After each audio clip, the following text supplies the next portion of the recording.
مولاي صل وسلم دائما أبدا على حبيبك خير الخلق كلهم مولاي صل وسلم دائما أبدا على حبيبك. Yang berbahagia, sebagai seorang muslim pasti kita ingin untuk mendapatkan mahabbatullah, kecintaan dari Allah Subhanahu wa taala. Kita ingin untuk menjadi hamba, menjadi manusia yang dicintai di sisi Allah Subhanahu wa taala. Karena ketika Allah cinta kepada manusia, maka Allah menjaga manusia ini. Disebutkan dalam hadis yang sahih riwayat Bukhari, hadis qudsi. Qala Allah Ta'ala, "Man 'ada li waliyan faqad adzantuhu bil harbi." Barang siapa yang memusuhi kekasihku, orang yang dicintaiku, maka aku izinkan orang itu untuk diperangi. Wa ma taqarraba ilayya 'abdi bi syai'in ahabba ilayya mimma iftaratu alaihi. Dan tidaklah seorang hamba itu mendekatkan diri kepadaku dengan sesuatu yang lebih aku cintai kecuali dia mendekatkan dengan yang diwajibkan oleh Allah Subhanahu wa taala. Wa ma yazalu 'abdi yataqarrabu ilayya bin nawafil hatta uhibbahu. Dan apabila hambaku itu mendekatkan diri kepada Allah dengan sesuatu yang nawafil, yang sunnah setelah yang wajib, maka Allah cinta kepada hamba ini. Fa idza ahbabtuhu kuntu sam'ahu alladhi yasma'u bihi. Apabila aku mencintai hamba ini, maka aku menjadi pendengarannya. Perlu kita pahami dengan betul hadis ini agar kita tidak terjebak dalam faham wahdatul wujud. Faham seolah-olah Allah bersemayam dalam diri manusia. Kalau dulu ada di antara wali songo ya, yang dibunuh itu Syekh Siti Jenar ya, barangkali pernah mendengar. Ini memiliki faham wahdatul wujud, manunggaling kawula Gusti, seolah-olah Allah bersemayam dalam diri manusia. Nah, hadis ini maknanya kuntu sam'ahu alladhi yasma'u bihi, aku menjadi pendengarannya. Para ulama hadis menafsiri bahwa Allah menjaga pendengarannya sehingga dia tidak mendengarkan segala sesuatu kecuali yang baik-baik, kecuali yang halal, yang tidak berdosa. Wa basarahu alladhi yubsiru bihi, dan aku menjadi penglihatannya yang dia pakai untuk melihat. Allah menjaga penglihatannya sehingga tidak melihat hal-hal yang haram. Wa yadahu allati yabtishu biha, dan Allah menjadi tangannya yang dia pakai untuk memegang. Artinya dia laksanakan aktivitas dengan tangannya dengan yang halal-halal yang dijaga oleh Allah. Wa rijlahu allati yamshi biha, dan Allah menjadi kakinya, artinya Allah jaga kakinya sehingga melangkahkan ke tempat-tempat yang baik, yang halal, yang tidak mengandung maksiat. Fa idza sa'alani a'taituhu. Kalau orang yang dicintai Allah ini memohon kepada Allah, maka pasti aku berikan kepada orang ini. Wala in ista'adzani la'udhiyannahu. Apabila dia memohon pertolongan, memohon perlindungan kepadaku, pasti aku berikan perlindungan kepada orang ini. Ini janji Allah Ta'ala dalam hadits qudsi riwayat Bukhari kepada orang-orang yang dicintai oleh Allah Subhanahu wa taala. Nah, pertanyaannya adalah apakah sampai saat ini kita termasuk di antara hamba Allah yang dicintai itu ataukah belum? Nah, dalam waktu yang singkat ini saya ingin menyampaikan 6 indikator atau alamat kecintaan Allah kepada manusia yang dengan itu kita bisa mengukur apakah kita masuk dalam kualifikasi ini ataukah belum? Alamatu mahabbatillah lil abdi, tanda-tanda kecintaan Allah kepada manusia.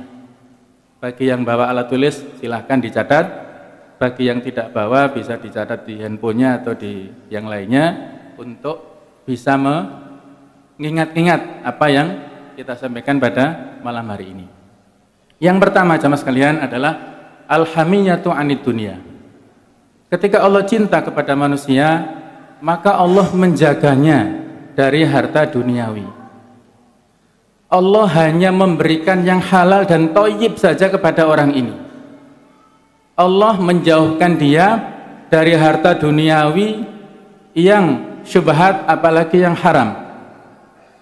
Dan belum tentu semua apa yang dia inginkan itu diberikan oleh Allah. Ketika sesuatu itu yang diinginkan, yang diminta itu mengandung madarat, maka itu diseleksi oleh Allah Subhanahu wa taala. Dalam hadis dikatakan, innallaha la yahmi 'abdahul mu'mina minad dunya wa huwa yuhibbuhu. Sesungguhnya Allah Subhanahu wa taala melindungi hambanya yang mukmin dari harta duniawi pada saat Allah cinta kepada orang ini. Kama tahmuna maridakum at-ta'ama wa syarab takhafuna alaihi. Sebagaimana kalian menjaga orang yang sakit, pasien, dari makan dan minumnya. Karena kalian mengkhawatirkan keadaan orang yang sakit ini. Ini sebuah ilustrasi yang sangat jelas dari Rasulullah SAW. Apabila kita termasuk di antara hamba Allah yang dicintai, maka kita diberikan harta duniawi ini yang baik-baik saja dan dijauhkan dari yang haram, yang syubhat itu. Seperti kita menunggu orang yang sakit, pasien, tidak semua permintaannya kita berikan, apalagi orang yang sakit gula darah tinggi misalnya. Kalau dia minta sesuatu, minuman atau makan yang manis-manis, nggak akan kita berikan walaupun dia menginginkan itu. Kenapa? Karena kita tahu itu madarat bagi dia, bahaya bagi dia, maka kita tahan. Nah, jemaah sekalian, ketika kita melihat dalam kehidupan dunia ini, orang yang ahlul maksiat, yang banyak berbuat dosa, banyak berbuat maksiat, tidak pernah beribadah kepada Allah, tetapi rizkinya lancar-lancar saja, maka ini adalah istidraj, peringatan, kemanjaan dari Allah yang ujung-ujungnya itu adalah untuk kehancuran bagi orang ini.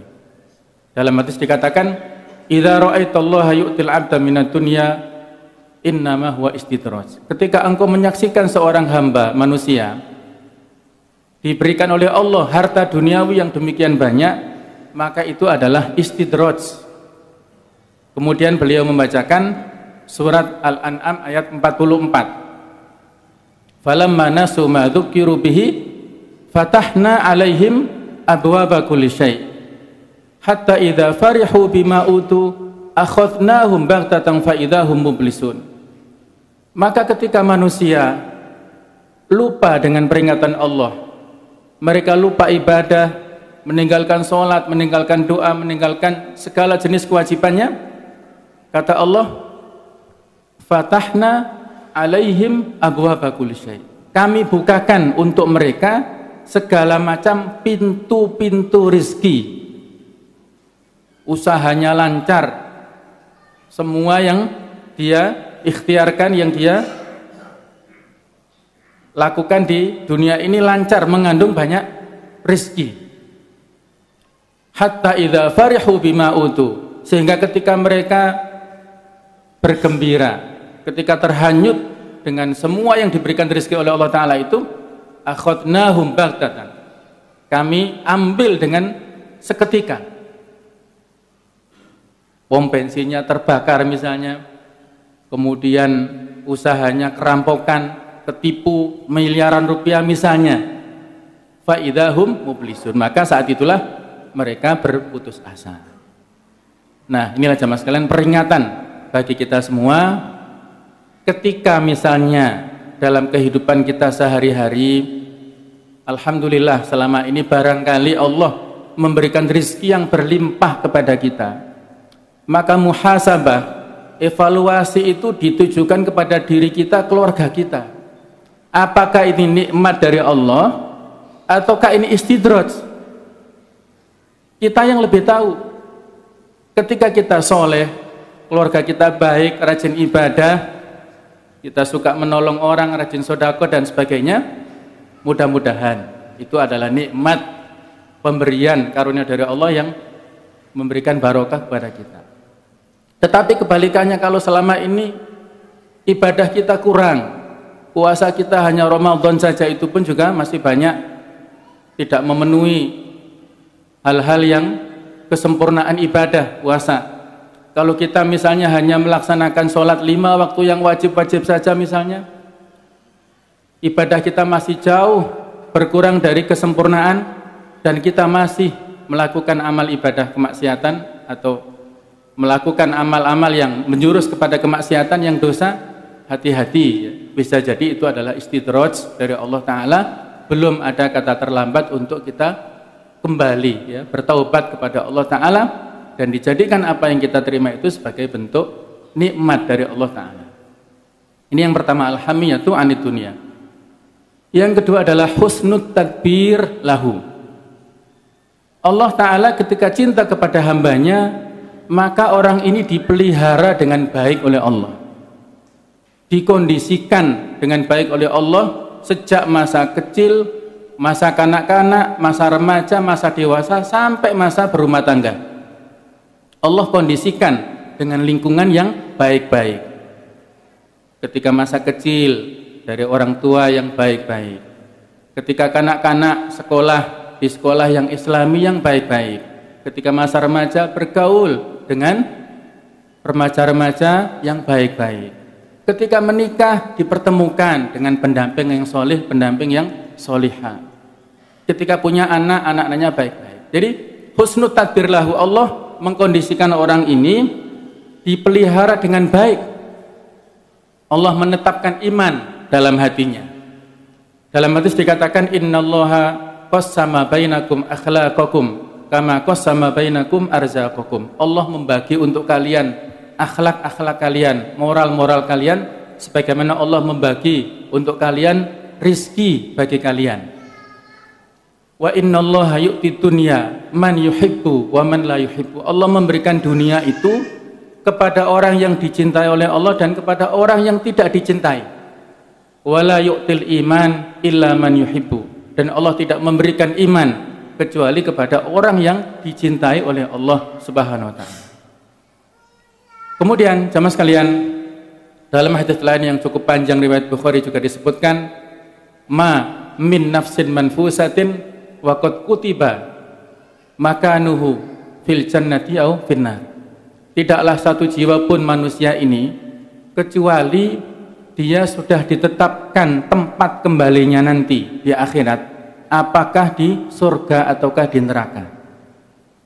Ketika mendengar informasi ini, para sahabat heran, dan ada satu yang bertanya, afala natakulu ya Rasulullah, kalau seperti itu apakah sebaiknya kita berpangku tangan ya Rasulullah? Apakah tidak sebaiknya kita berpangku tangan, tidak usah bekerja, tidak usah berusaha, toh nasib kita sudah jelas nanti, apakah di surga ataukah di neraka. Kita tidak usah beramal, toh nantinya kita jadi su'ul khotimah misalnya, dan kita sudah tidak usah khawatir dengan berbuat dosa, toh nanti ditakdirkan husnul khotimah misalnya. Itu pikiran-pikiran yang manusiawi ya. Barangkali kita pun juga bertanya-tanya seperti itu, diwakili oleh sahabat ini. Maka beliau memberikan jawaban, la fakullun muyassarun lima khuliqa lahu. Jangan begitu. Setiap orang itu dimudahkan untuk menempuh takdirnya. Amma ahlus sa'adah fayuyassaruna li'amali ahli sa'adah. Orang-orang yang nanti calon-calon penghuni surga, orang-orang yang sukses, yang bahagia, mereka itu dimudahkan Allah untuk melaksanakan amal-amal orang yang sukses, amal-amal ahlul jannah.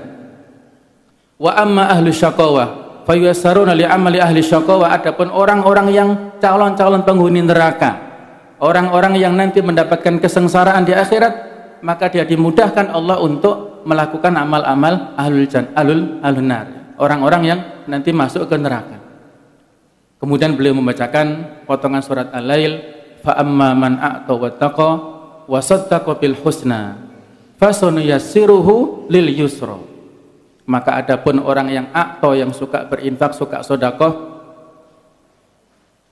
wattaqa, dia bertakwa kepada Allah, wa saddaqa bil husna, dia membenarkan akhirat, membenarkan adanya surga, fasanuyassiruhu lil yusra, maka kami mudahkan dia untuk menempuh kemudahan.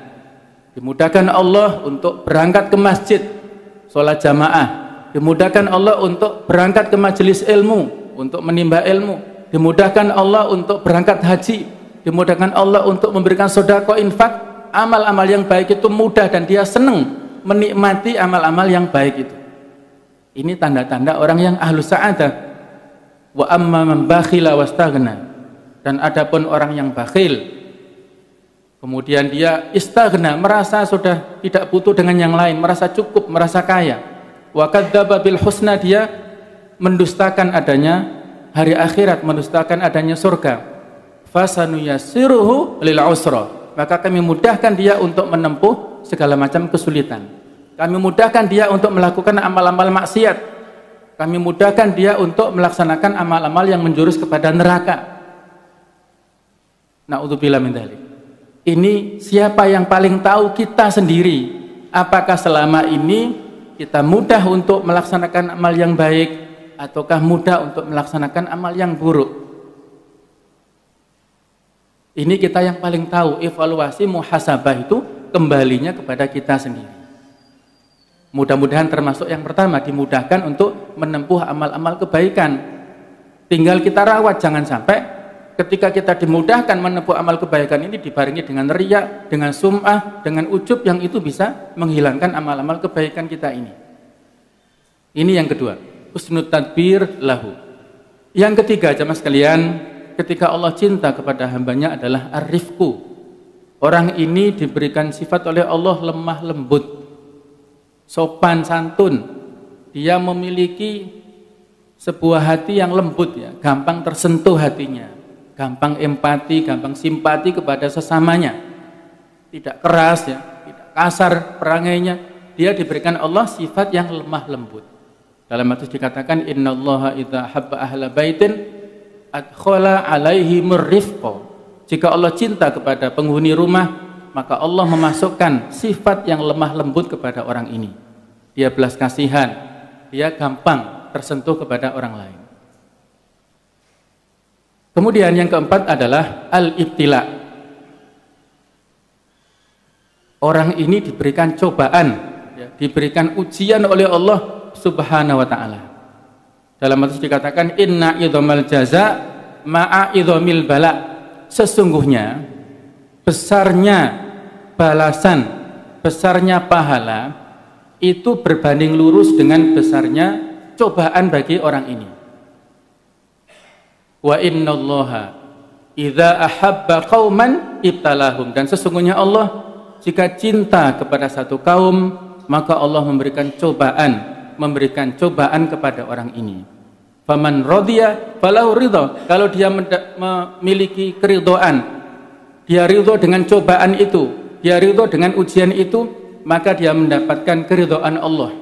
Wa man sakhita falahu sukhtu. Kalau dia tidak ridho, murka, marah ketika mendapatkan cobaan itu, maka dia mendapatkan kemurkaan dari Allah Subhanahu wa ta'ala. Jamaah sekalian, nasib kita, takdir kita ini sudah ditentukan oleh Allah Ta'ala di Lauhul Mahfuz dulu. 50.000 tahun sebelum diciptakannya dunia ini, Allah sudah menentukan nasib kita. Dan makhluk pertama kali yang diciptakan Allah adalah Al-Qalam, ballpoint. Kalau dalam bahasa kita, Allah berfirman kepada Al-Qalam, uktub, tulislah. Kata Al-Qalam, madza aktub ya Rabb, apa yang harus aku tulis? Kata Allah, uktub maqadirul khalqi hatta taquma saat, tulislah semua nasib makhlukku sampai hari kiamat nanti. Nasib kita sudah tercatat di Lauhul Mahfuz sana. Sehingga ketika itu sudah detik-detik eksekusinya terjadi pada kita, maka tidak ada pilihan lain kecuali kita ridho.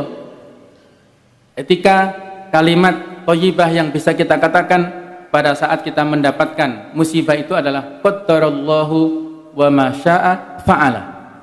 Qaddarallahu artinya Allah sudah mentakdirkan, wa ma syaa dan apa yang dia kehendaki oleh Allah, fa'ala, dia laksanakan kehendak itu. Innalillah wa inna ilaihi rajiun. Ini kalimatul istirja. Ya. Sesungguhnya kita milik Allah dan sesungguhnya kita kembali kepada Allah. Dan ada sebuah tambahan kalimat yang sangat baik pada saat kita mendapatkan musibah. Kalimat doa ini pernah diajarkan oleh Abu Salamah, salah seorang sahabat. Ketika pulang dari majelis ilmu pengajian bersama Rasulullah SAW, sahabat Abu Salamah ini pulang kemudian mengajarkannya kepada istrinya yang bernama Ummu Salamah. Wahai istriku, aku tadi mendapatkan doa yang sangat bagus dari Rasulullah SAW ketika mendapatkan musibah. Di samping setelah kita mengatakan kalimatul istirja, innalillahi wa inna ilaihi rajiun, ada tambahannya.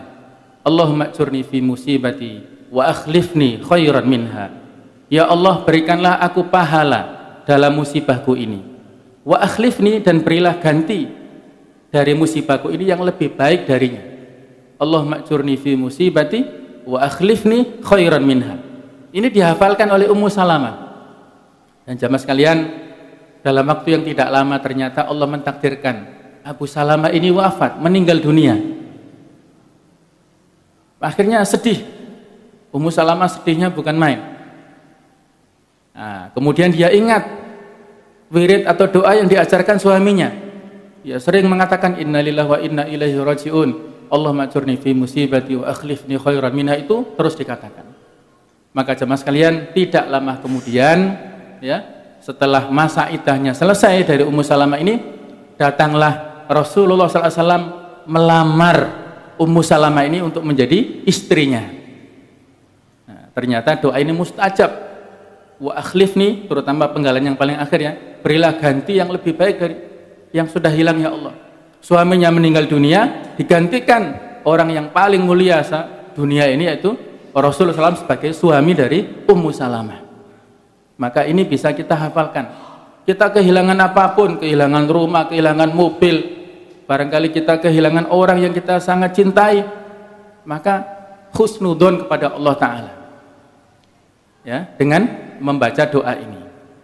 Dan apapun musibah yang menimpa kita, sebagai wujud atau untuk menguatkan psikologis kita, maka coba kita tadaburi kembali, baca kembali kisah Nabi Ayub alaihissalam.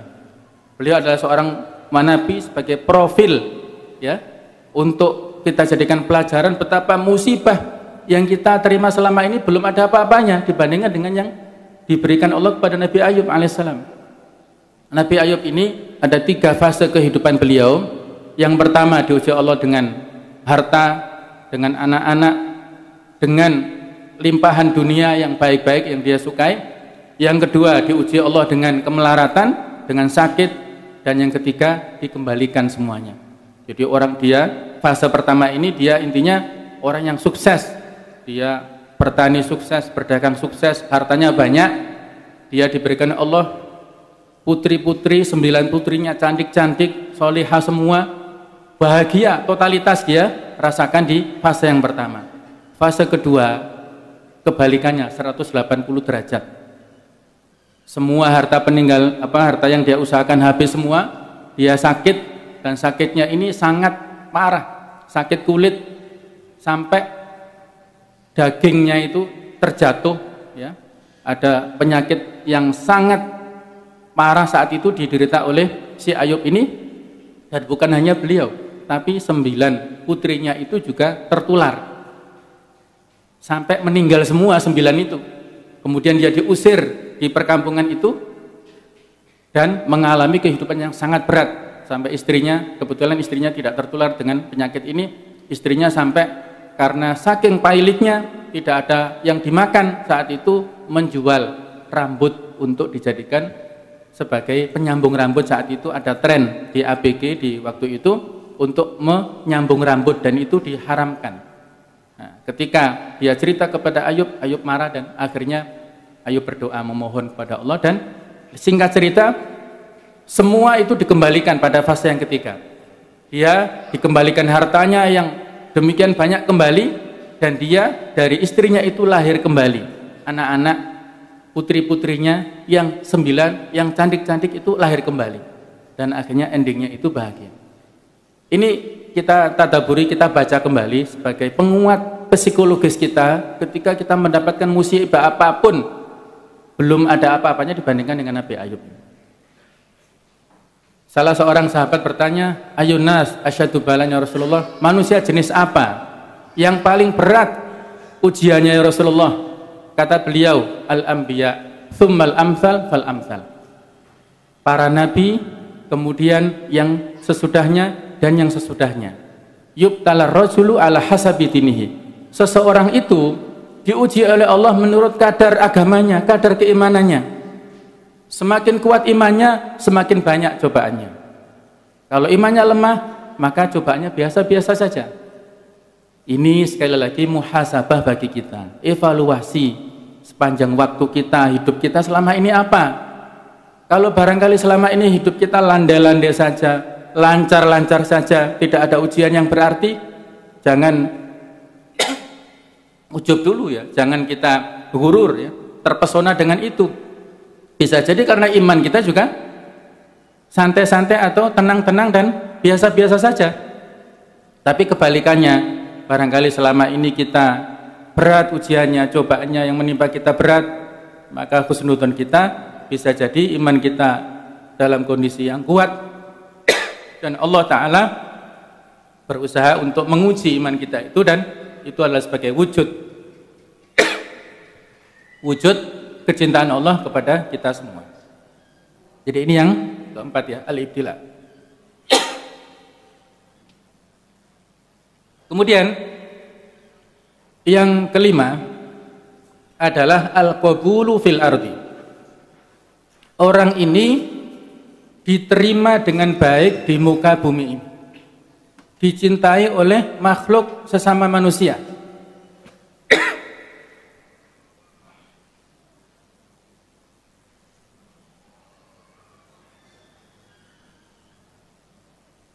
Dalam hadis sahih riwayat Bukhari dikatakan, innallaha idza ahabba 'abdan ta'a Jibril. Jika Allah cinta kepada seorang manusia, maka Allah memanggil Jibril alaihissalam. Faqala lahu, Allah berfirman kepada Jibril ini, inni uhibbu fulanan fahibbahu. Aku cinta kepada si fulan ini, maka cintailah dia wahai Jibril. Kemudian setelah itu Jibril, fayunati Jibril ahlas sama. Jibril memanggil seluruh penduduk langit dan diumumkan di hadapan mereka, innallaha ahabba fulanan fahibbuhu. Allah cinta kepada si fulan ini, maka cintailah orang ini. Tsumma yudha'u lahul qabulu fil ardi. Kemudian orang ini diletakkan di muka bumi ini dalam keadaan diterima oleh makhluk semuanya. Dan kebalikannya, kalau Allah benci kepada seorang manusia, maka Allah memerintahkan Jibril supaya benci kepada orang ini, dan Jibril mengumumkan kebencian itu kepada ahlus sama. Kemudian orang ini diletakkan di muka bumi ini dalam keadaan tertolak, dalam keadaan dibenci oleh orang-orang yang ada di bumi ini. Sehingga jamaah sekalian, dalam hadis lain juga dikatakan bahwa setiap kita itu punya citra di langit sana. Apakah citra positif ataukah citra negatif, itu sudah terkenal di langit sana. Oh, si fulan ini orang yang baik, orang yang soleh, itu terkenal sampai ke langit sana. Kemudian kalau kita yang na'udzubillah, orang yang ahlul maksiat, itu dikenal, oh orang ini banyak dosanya, dia preman atau dia ahlul maksiat, itu terkenal sampai ke langit sana. Sehingga jamaah sekalian, kalau sewaktu-waktu orang ini meninggal dunia, orang yang baik meninggal dunia, maka rohnya itu sudah dikenal. Orang yang baik, rohnya harum, diangkat ke langit sana. Malaikat bersuka cita, ahlan wa sahlan, ya, mereka bergembira menyambut kehadiran ruh yang harum ini. Mereka sukacita menyambut kehadiran ruh dari orang mukmin yang baik ini. Tapi naudzubillah, sebaliknya apabila orang ini orang yang jahat, orang yang ahlul maksiat, maka mereka enggan untuk menerima kehadiran ruh nyawa kita yang baunya busuk, orang-orang yang jahat itu. Ya, itu sudah terkenal sampai ke sana. Sehingga dulu pernah salah satu kesempatan salah seorang khalifah Umar bin Abdul Aziz, itu beliau saat wukuf di Arafah saat musim haji, itu orang-orang melihat takzim, berdiri mereka hormat kepada Umar bin Abdul Aziz. Mereka berkerumun dan menghormati Umar bin Abdul Aziz ini. Maka ada salah seorang yang tabi'in yang melihat ini dan berkata kepada anaknya, inilah anakku, bukti orang ini dicintai oleh Allah, dia dikelilingi oleh orang-orang yang baik. Kemudian si tabi'in inilah yang merawikan hadis ini, yang membacakan hadis itu yang disampaikan dari Rasulullah SAW. Jika apabila Allah cinta kepada hamba dan seterusnya sampai akhir hadis tadi itu. Oleh karena itulah jemaah sekalian, ketika Ibrahim meninggalkan istrinya dan putranya yang tercinta di Mekah saat itu, pertama-tama yang dimohon oleh Allah, yang dimohon oleh Ibrahim kepada Allah, ya, kata Ibrahim yang diabadikan dalam surat Ibrahim ayat 37, ya, Rabbana inni askantu min dzurriyyati, ya Allah, aku meninggalkan keluargaku biwadin ghairi dzi zar'in 'inda baitikal muharram, di suatu lembah yang sangat tandus, yang tidak ada tumbuh-tumbuhan, yang tidak ada kehidupan di situ, tidak ada air, di sisi rumahmu Baitukal Haram. Nah, doa Nabi Ibrahim ini bukan langsung minta materi kepada Allah. Logika kita kan dia butuh materi, anak istrinya ini. Tapi doa Nabi Ibrahim yang pertama adalah Rabbana liyuqimus shalah. Ya Allah, jadikan mereka ini orang-orang yang ahlus shalah, orang-orang yang suka mendekatkan salat, yang ahlul ibadah. Itu yang pertama kali yang didoakan Ibrahim. Baru yang kedua ini, waj'al afidatan minan nas tahwi ilaihim, jadikan hati orang-orang yang di sekelilingnya itu simpati, mereka tertarik kepada anak turunku ini karena akhlaknya yang baik, sehingga mereka dicintai oleh sesama manusia. Baru doa yang ketiga ini yang bersifat pragmatis, warzuqhum minats tsamarat, berikanlah kepada anak turunku itu buah-buahan ya Allah, makanan, bukan untuk berbangga-banggaan, bukan untuk sombong-sombongan, tetapi la'allahum yashkurun, mudah-mudahan mereka menjadi generasi yang bersyukur. Itu yang didoakan oleh Ibrahim kepada Allah Ta'ala. Jadi orang yang dicintai itu adalah dia al-qabulu fil ardi, dia diterima di muka bumi ini. Yang terakhir, yang keenam adalah al-mautu ala amalin soleh. Orang yang dicintai Allah itu adalah orang ini meninggal dalam keadaan husnul khotimah, dalam melaksanakan amal soleh.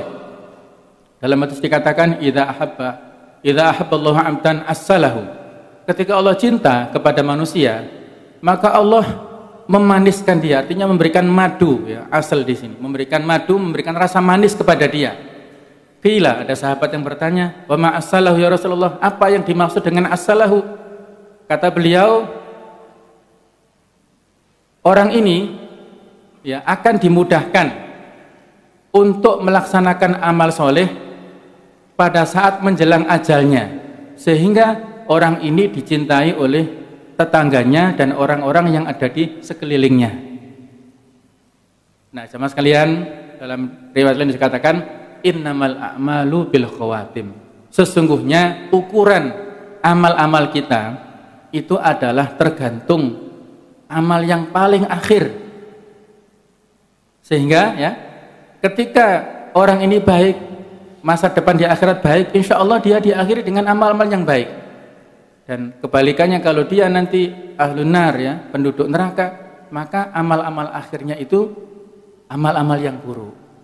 Nah, seseorang manusia ya, itu akhir hayatnya ditentukan dari kebiasaan yang dia lakukan sehari-harinya apa. Kalau dia yang hobi tilawatul Quran, dia yang hobi sholat, dia yang hobi melaksanakan amal yang baik, insya Allah nanti akhir hayatnya itu, ajalnya dipanggil oleh Allah Ta'ala, itu dijemput oleh Allah dalam keadaan melaksanakan kebiasaan yang setiap harinya dilaksanakan oleh orang ini. Dan kebalikannya, kalau dia yang rajin melakukan amal maksiat, maka akhir hayatnya tidak jauh-jauh dari itu. Sehingga ada orang yang naudzubillah ya meninggal di diskotik misalnya, meninggal saat di lokalisasi misalnya, meninggal saat nyanyi-nyanyi misalnya, karena kebiasaannya itu.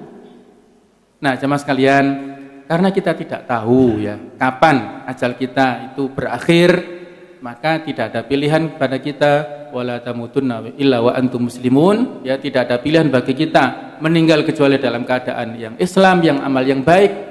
Maka sepanjang hayat kita harus islamiyatul hayat ya. Intinya adalah mengislamkan seluruh kehidupan kita ini. Sehingga ketika kapanpun dipanggil kita siap untuk dalam keadaan yang baik-baik itu. Ada sebuah doa yang bisa kita amalkan untuk memohon ya, untuk memohon akhir penghujung kita itu yang baik-baik. Biasanya di akhir mushaf Madinah sebagian cetakan itu ada doa ini ya, bisa kita amalkan, bisa kita lafalkan untuk pribadi kita atau untuk bersama-sama, domirnya ya, kata gantinya itu. Kalau bersama-sama begini, Allahumma ja'al khayra a'malina awakhiraha waj'al khayra a'marina khawatimaha waj'al khayra ayyamina yauma nalqaka fih. Ya Allah, ij'al khayra a'malina awakhirah. Ya Allah, jadikanlah amal-amal kami yang terbaik itu adalah yang paling akhir. Waj'al khayra a'marina khawatimaha. Jadikanlah umur kami yang paling baik itu yang paling penghujung. Waj'al khayra ayyamina yauma nalqaka fih. Dan jadikanlah hari-hari kami yang terbaik itu adalah hari pada saat kami bertemu denganmu ya Allah. Nah, ada 3 poin dalam doa ini. Bisa kita katakan kalau kita doa pribadi, silahkan Allahumma ja'al khayra umri misalnya, Allahumma ja'al khayra amali, ya Allah jadikanlah sebaik amalanku yang paling akhir, sebaik-baik umurku yang paling penghujung, dan sebaik-baik hari pertemuan yang paling membahagiakan adalah hari pada saat nanti kita bertemu di yaumul hisab di hadapan Allah Ta'ala nanti. Inilah jamaah sekalian, ada 6 indikator, 6 alamat untuk evaluasi kita semua ya. Yang pertama tadi adalah alhamiyatu anid dunya ya. Allah menjaga kita dari harta duniawi. Ya, tidak diberikan apa yang kita minta semuanya belum tentu ya. Belum tentu baik bagi kita, Allah Maha tahu. Maka kita jangan nelongso dulu. Kita doa sudah banyak kok belum dikabulkan ya. Sabar dulu ya. Siapa tahu ketika dikabulkan kita justru menjadi maksiat. Doa minta naik jabatan misalnya. Siapa tahu dengan naik jabatan nanti jadi koruptor misalnya. Alhamdulillah ya. Jadi kita husnudzon dulu kepada Allah. Nah, yang kedua adalah husnul tadbir lahu. Kita ditakdirkan untuk dipelihara. Urusan kita mulai dari kecil sampai kita dewasa sampai tua. Yang ketiga kita memiliki sifat yang lemah lembut, arifku. Yang keempat kita diberikan cobaan atau ujian ya dari Allah Ta'ala. Kita diberikan cobaan dan cobaan ini bermacam-macam. Ada yang kita suka dengan cobaan itu berupa harta duniawi ya, seperti Nabi Sulaiman ketika diberikan harta yang banyak itu beliau tidak takabur ya, tapi mengatakan hadza min fadli rabbi, ini adalah karunia dari Allah. Liya beluani, untuk Allah menguji kepadaku, ashkuru am akfur, apakah aku bersyukur ataukah aku kufur. Jadi cobaan ini bermacam-macam. Banyak orang yang bisa bertahan sabar dengan ujian kemelaratan, tapi tidak sedikit yang tidak bisa bersabar dengan ujian kemewahan. Nah, jadi kita tidak perlu membanding-bandingkan. Ya, kalau teorinya itu dalam harta duniawi kita melihat yang bawah. Banyak orang yang secara duniawi lebih buruk dari kita, maka kita bersyukur. Kalau dalam hal akhirat, dalam hal ibadah, kita yang melihat yang lebih semangat ibadahnya, yang lebih banyak ilmunya, sehingga kita merasa kurang terus. Sehingga kita tidak boleh merasa cukup. Nah, itu sudah jelas ya, sudah paham kita selama ini.